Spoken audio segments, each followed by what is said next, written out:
বড় ভাই আমার মাকে কেউ থামিল না ভাই, কেউ থামাও ভাই আমার মাকে ভাই। এই মহিলাটার সঙ্গে আমার হচ্ছে না ভাই। এই মহিলাটা আমাকে বাঁধাকপি ঝোল খইন খেয়ে মেরে দেবে। সকালে ভাই ভাত খেয়েছি বলছি বাঁধাকপি আলু ঝোল খেলে, ও দুপুরে বসছি বলছি বাঁধাকপি আলু ঝোল খেলে, ভাই রাত হয়েছি বলছি বাঁধাকপি আলু ঝোল করেছি রুটি খেলে। ভাই এইখানে থামছি না ও ভাই, সকালে উঠছি তো বলছি চা খাবি, হ্যাঁ চা খাবো, বিস্কুট দাও, বলছি বিস্কুট নাই এত বাঁধাকপি আলু ঝোল করেছি মুড়ি দিয়ে খাইলে। আমি বললাম থাম রে মা আমার, তুই রাঁধছিস কেন এত কষ্ট করি, তুই মাঠেই ছেড়ে দে আমাকে, মাঠেই খেয়ে নেবো কাঁচা আমি রুন দিয়ে। ভাই আগের দিন রাতের কিছু বাঁধাকপি আলু ঝোল বেঁচে গেছিল, সকালে উঠে আমি উঠেছি বলছি মা বলছি তুই খাবি তো খা, না ছাগলটা দিয়ে চুলাই।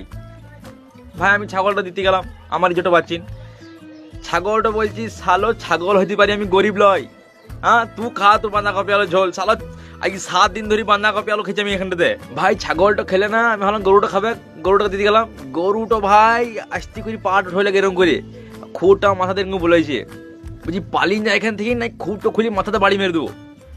তোর দু মা বেটা তো মিলিয়ে আজকে 7 দিন ধরে আমাকে বাঁধাকপি আলু ঝোল খাই শুধু। বড় ভাই গরুটা বলছে যে তুই মাকে বল যে বাঁধাকপি ঝোল একবার রেঁধে লিতে নি, বয়ামে কাঁচের বয়ামে ভরি দে, নি আচার করে তোরা ডেলি খা, ডেলি রাঁধছিস খাম কষ্ট করি তোরা। ভাই ওয়ার গায়ে লাগছি ভাই, আমার গায়ে লাগছে না এটা। আর তুমি যদি ভুল করে বলি দিও যে মাকে যে মা ডেলি তুমি এই একই জিনিস কিনা রাঁধছো,